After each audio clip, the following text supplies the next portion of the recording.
माँ जोत जल गे। जय हो माँ, जय हो माँ। दाई तुर मंदिर सज गे।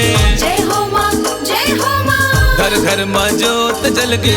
दाई तुर मंदिर सज गे। घर घर माँ जोत जल गे। दाई तुर मंदिर सज गे। 9 दिन 9 रात आगे वो दाई दरस देखा दे मोलवो। माँ माया दाई दरस देखा दे मोलवो। सर मंगला दाई दरस देखा दे मोला वो। बस गाई दाई दरस देखा दे मोला वो।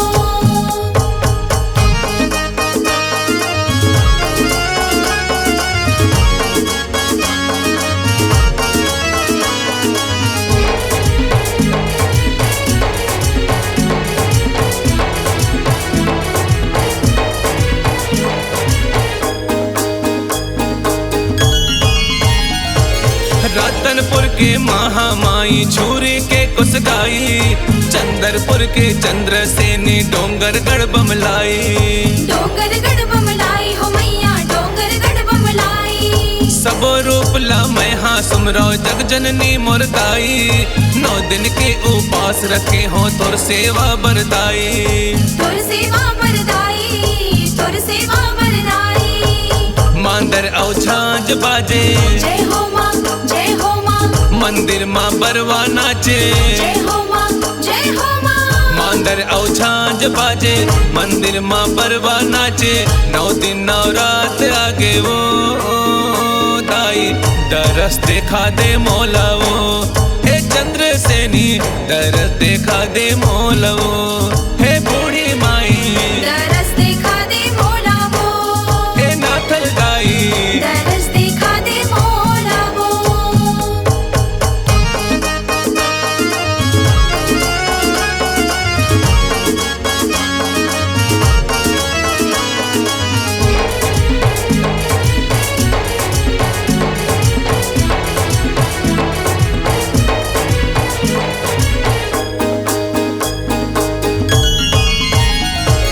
कर 16 सिंगार ते मैया भगवा में चढ़ के आए।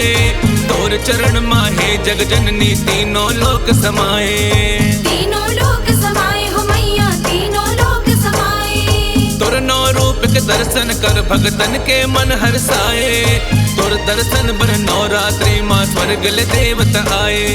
स्वर्गल देवता आए, स्वर्गल देवता आए। विजय तोर जस लगावे। जय हो माँ, जय हो माँ। तोर महिमा सबला सुनावे। जय हो माँ, जय हो हाँ माँ। विजय तोर जस लगावे। तोर महिमा सबला सुनावे। 9 दिन 9 रात आगे वो दाई दरस देखा दे मोलवो। हे मड़वा रानी दरस देखा दे मोलवो। कंकालिन दाई दरस देखा दे मोला वो। हे भवानी दाई दरस देखा दे मोला वो। घर घर माँ जोत जल गे। दाई तुर मंदिर सज गे। घर घर माँ जोत जल गे। दाई तुर मंदिर सज गे। 9 दिन 9 रात आगे वो दाई दरस देखा दे मोलवो। माँ माया दाई दरस देखा दे मोलवो। सर मंगला दाई दरस